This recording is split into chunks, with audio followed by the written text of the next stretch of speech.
Hello दोस्तों, मैं प्रवीण कुमार अपने YouTube चैनल पे स्वागत करता हूं। चलिए आज हम लोग भूगोल के एक बहुत ही इम्पोर्टेंट टॉपिक जो कि है पृथ्वी की आंतरिक संरचना, इंटरनल स्ट्रक्चर ऑफ अर्थ के बारे में अध्ययन करेंगे।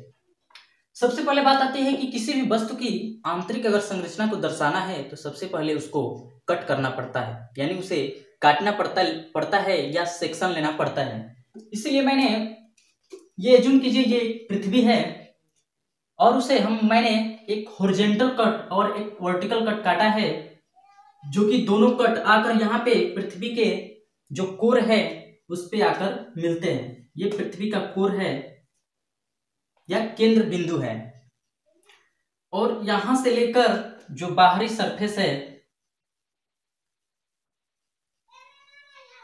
उसकी दूरी को हम लोग रेडियस के नाम से जानते हैं। तो ये होगी रेडियस यानी त्रिज्या।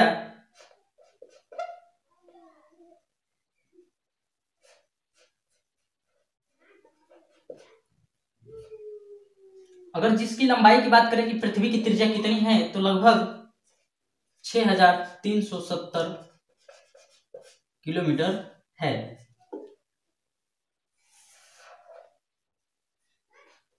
तो पृथ्वी की त्रिज्या कितनी है तो 6370 किलोमीटर।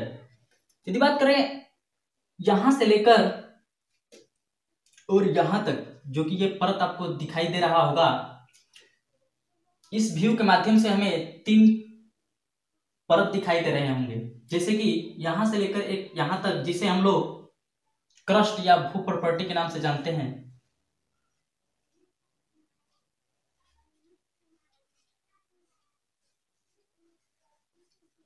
इसे हम लोग मेंटल के नाम से जानते हैं,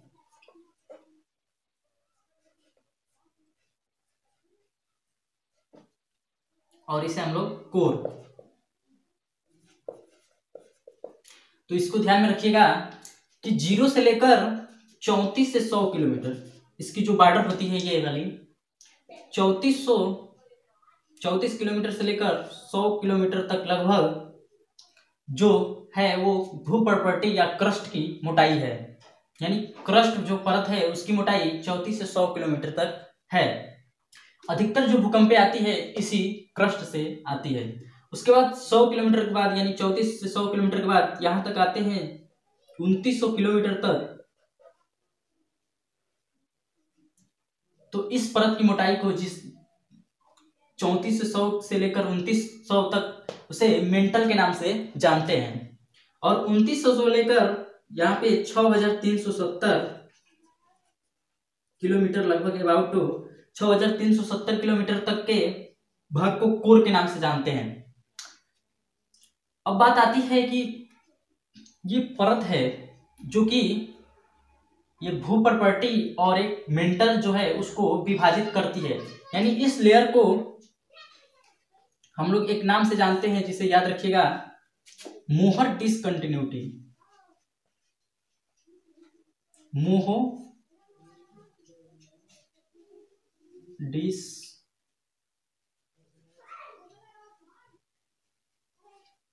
मोहो डिसकंटिन्यूटी के नाम से जानते हैं। यानी कौन सी ऐसी डिसकंटिन्यूटी है जो कि क्रस्ट और मेंटल को विभाजित करती है, तो वो है मोहो डिसकंटिन्यूटी। अगर बात करें कि जो मेंटल और कोर के भी 2 भाग होते हैं, ध्यान रखिएगा। कोर जो है उसके 2 भाग हैं।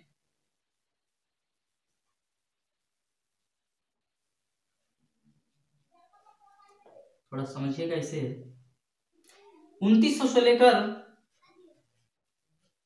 लगभग 5130 किलोमीटर तक, यानी 2900 से लेकर लगभग 5130 किलोमीटर तक के कोर के भाग को अपर कोर या बाह्य कोर के नाम से जानते हैं। और 5130 के नीचे जो 6370 तक है उसको आंतरिक कोर के नाम से जानते हैं। तो बाह्य कोर और मेंटल के बीच में जो लेयर विभाजित करती है उसे हम लोग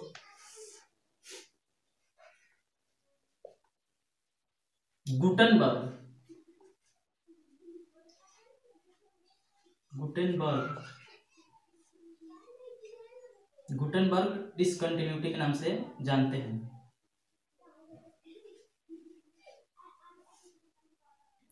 और जो परत अपर कोर या जो एक्सटर्नल कोर है, बाह्य कोर और आंतरिक कोर को विभाजित करती है, उस लेयर को लेहमन डिसकंटिन्यूटी के नाम से जानते हैं।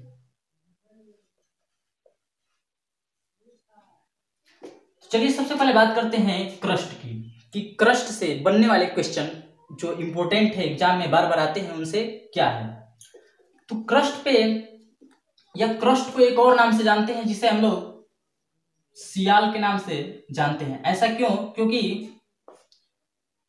इस भूप्रकृति में सिलिकॉन और एल्युमिनियम की प्रधानता है, यानी सिलिकॉन जो धातु है और एल्युमिनियम उनकी मात्रा सबसे ज्यादा है। तो सबसे एक क्वेश्चन आता है कि क्रस्ट पे कौन सा तत्व की सबसे ज्यादा मौजूदगी है। तो क्रस्ट की बात करें तो सबसे ज्यादा तत्व के मायने में ऑक्सीजन है, जिसका परसेंटेज लगभग 46.6% है। यानी सब क्वेश्चन पूछा जाए कि पृथ्वी पे या क्रस्ट पे सबसे अधिक किस तत्व की मौजूदगी है, तो ऑक्सीजन की, जो कि है 46.6%। यदि बात किया जाए कि सबसे अधिक धातु जो मेटल होता है वो कौन सा है, यानी भूप्रकृति में सबसे अधिक धातु कौन सा पाया जाता है, तो वो है सिलिकॉन। ये सबसे मैक्सिमम मेटल के रूप में पाया जाता है, जो कि क्रस्ट में। उसका अगर परसेंटेज की बात करें तो 27.7%। यही एल्युमिनियम की बात करें तो 8.1% लगभग में पाया जाता है। तो देखिए कि क्रस्ट को सियाल के नाम से भी जानते हैं। उसमें सबसे अधिक धातु की बात पूछा जाए, मैक्सिमम मेटल, और ये है तत्व। तो अगर तत्व की बात पूछा जाए तो ऑक्सीजन को ऑप्शन देंगे, अगर धातु पूछा जाए तो सिलिकॉन का ऑप्शन देंगे। और देखें कि क्रस्ट की जो मोटाई है 0 से लेकर 34 से 100 किलोमीटर के बीच है। यदि बात किया जाए कि टोटल वॉल्यूम का, यानी टोटल आयतन का, पृथ्वी के टोटल आयतन का, जो कि पृथ्वी एक गोलाकार है तो इसका आयतन निकाला जा सकता है गोले के आयतन के माध्यम से। तो अगर बात किया जाए कि जो क्रस्ट है उसका आयतन कितना है, तो क्रस्ट का आयतन, इसको थोड़ा शॉर्टकट में लिखते हैं VC, यानी क्रस्ट, CR लिख देते हैं, VCR। जो VCR है यानी क्रस्ट का आयतन 0.5% of the total volume of earth, यानी पृथ्वी के संपूर्ण आयतन का 0.5% वॉल्यूम है, यानी V अर्थ। यानी कि पृथ्वी के टोटल वॉल्यूम का 0.5% वॉल्यूम क्रस्ट का वॉल्यूम है। अब बात करते हैं मेंटल की। तो मेंटल को सीमय के नाम से जानते हैं। इसको इसलिए सीमय कहते हैं क्योंकि यहाँ पे सिलिकॉन और मैग्नीशिया की मौजूदगी या उपस्थिति ज्यादा है, तो इसको सीमा के नाम से जानते हैं। यदि बात किया जाए कि इसका आयतन कितना है, तो ये इसका आयतन Vm से दर्शाते हैं। तो सबसे ज्यादा पृथ्वी के जितना वॉल्यूम है उसमें से सबसे ज्यादा परसेंटेज मेंटल का है, जो कि 83% है, लगभग 83% भी अर्थ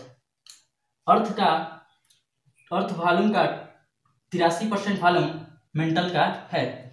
यदि बात की जाए कि मेंटल जो है परत वो किस प्रकार के चट्टानों से मिलकर बना है, तो विशेषता ये बेसाल्ट, जो बेसाल्ट चट्टानें होती है उनसे बना हुआ है। आगे बात करते हैं कोर, जो कि पृथ्वी का सबसे आंतरिक भाग है। तो कोर में 2 कोर है, एक बाह्य कोर, एक आंतरिक कोर। जो बाह्य कोर है वो प्लास्टिक और लिक्विड दोनों अवस्था में है, प्लास्टिक एंड लिक्विड दोनों अवस्था में है, जबकि आंतरिक जो कोर है वो लिक्विड अवस्था में है। इस कोर पे एक मूवी भी बनी है जो कि हॉलीवुड है, जिसका नाम द कोर है, जो कि बहुत ही शानदार मूवी है। अगर आपको भी समय मिले तो ये मूवी देखिएगा, बहुत ही मजेदार है। ये इसी कोर पे आधारित है। क्या होता है उस मूवी में थोड़ा जान लीजिए कि ये जो कोर है द्रव अवस्था में वो ठोस होने लगता है, जिससे कि जो मैग्नेटिक फ्लक्स हैं पृथ्वी के, जो मैग्नेटिक फ्लक्स है उसमें कुछ परिवर्तन होने लगता है, जिससे कि पृथ्वी पे क्या इफेक्ट होता है उसी के बारे में इस फिल्म में सौंदर्य वर्णन किया गया है। तो कोर के बारे में उसमें ज्यादा विवरण दिया गया है। यदि बात किया जाए टेम्परेचर, ये सब पृथ्वी के आंतरिक संरचनाओं की बेसिक बातें को जाने। एक बात आती है कि जो टेम्परेचर है उसका वेरिएशन पृथ्वी के अंदर जाते समय बढ़ता है। तो लगभग 32 मीटर पृथ्वी के अंदर जाने से 1 डिग्री सेल्सियस टेम्परेचर में वृद्धि होती है। ये वृद्धि ये नहीं कि लगातार समान होता रहेगा। कुछ मीटर अंदर जाने के बाद, मान लीजिए 100 किलोमीटर जाने के बाद अगर और नीचे जाते हैं तो कम ही दूरी पे 1 डिग्री सेल्सियस की वृद्धि होने लगेगी। यानी एक औसतन माना गया है कि 32 मीटर जाने पे 1 डिग्री सेल्सियस की वृद्धि होती है, यानी 1 डिग्री सेल्सियस टेम्परेचर इंक्रीज होता है।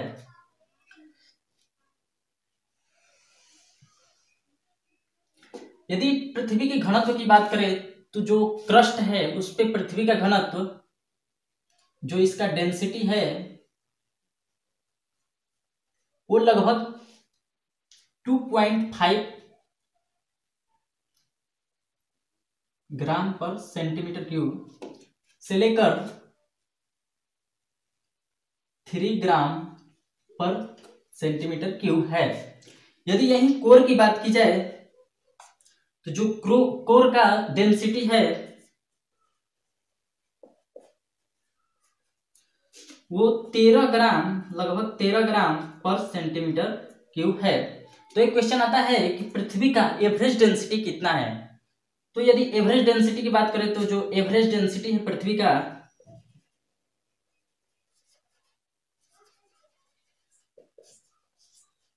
तो वो है 5.5 ग्राम पर सेंटीमीटर क्यूब। इसे ध्यान में रखिएगा, पूछता है कि पृथ्वी का एवरेज डेंसिटी कितना है तो 5.5। थोड़ा सा एक बात देखते हैं कि कोर का जो टेम्परेचर है धीरे धीरे बढ़ते बढ़ते यहाँ पे जो टेम्परेचर होता है लगभग 7000 डिग्री सेल्सियस तक पहुंच जाता है। क्योंकि हम लोग सूर्य के बारे में पढ़े थे तो सूर्य का जो सरफेस होता है उसका टेम्परेचर 6000 डिग्री सेल्सियस है, तो उससे भी अधिक यहाँ पे कोर का टेम्परेचर पहुंच जाता है। तो हम लोगों ने इस वीडियो के माध्यम से पृथ्वी के आंतरिक संरचना के बारे में पढ़ा। थोड़ा सा एक ओवरव्यू देख लेते हैं।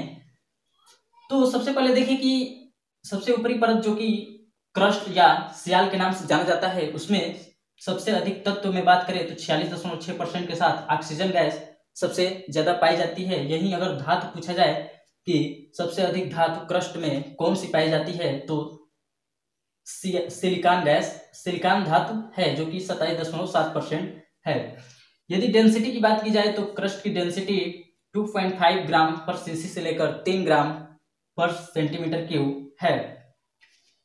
और जो लेयर भूप्रॉपर्टी और मेंटल को विभाजित करती है उसे मोहो डिसकंटिन्यूटी के नाम से जानते हैं। अब बात करते हैं मेंटल की, तो मेंटल को सीमाएं के नाम से जानते हैं क्योंकि इसमें सिलिकॉन और मैग्नीशियम की प्रधानता है और इसका वॉल्यूम 83%, टोटल अर्थ वॉल्यूम का 83% है और ये विशेषतः विशाल चट्टानों से बनी हुई है। अगर बात करते हैं कोर की तो कोर 2 भागों में है, एक बाह्य कोर और एक आंतरिक कोर। बाह्य कोर और मेंटल को विभाजित करने वाले लेयर को गुटेनबर्ग डिसकंटिन्यूटी और बाह्य कोर और आंतरिक कोर की विभाजित करने वाले लेयर को लेहमन डिसकंटिन्यूटी के नाम से जानते हैं। यदि कोर का अलग नाम देखें, जैसे ये भूप्रॉपर्टी को सियाल, इसको सीमाएं, से कोर को हम लोग नीफे के नाम से जानते हैं। इसलिए क्योंकि यहाँ पे निकिल और आयरन या लोहा की प्रधानता ज्यादा है, यानी यहाँ पे लोहा बहुत ही ज्यादा मात्रा में पाई जाती है, इसलिए इसे निफाई के नाम से जानते हैं। और बात की कि पृथ्वी की त्रिज्या कितनी है, तो 6370, लगभग 6370 किलोमीटर है। क्रस्ट की अगर मोटाई की बात करें तो 34 से 100 किलोमीटर, 0 से 34 से 100 किलोमीटर है। यही मेंटल की बात करें तो 34 से 100 से लेकर 2900 किलोमीटर है। और कोर का 2900 किलोमीटर से लेकर 6370, जिसमें से जो बाह्य कोर है वो 5130 किलोमीटर तक, और उसके बाद आंतरिक कोर है। और एवरेज डेंसिटी की बात करें तो 5.5 ग्राम पर सीसी है। और इसके कोर का टेम्परेचर की बात करें तो लगभग 7000 डिग्री सेल्सियस तक पहुंच जाता है या है। तो चलिए, अगर वीडियो अच्छा लगा हो तो कृपया लाइक कीजिए, चैनल को सब्सक्राइब कीजिए तथा दोस्तों के साथ शेयर कीजिए। धन्यवाद। Thank you.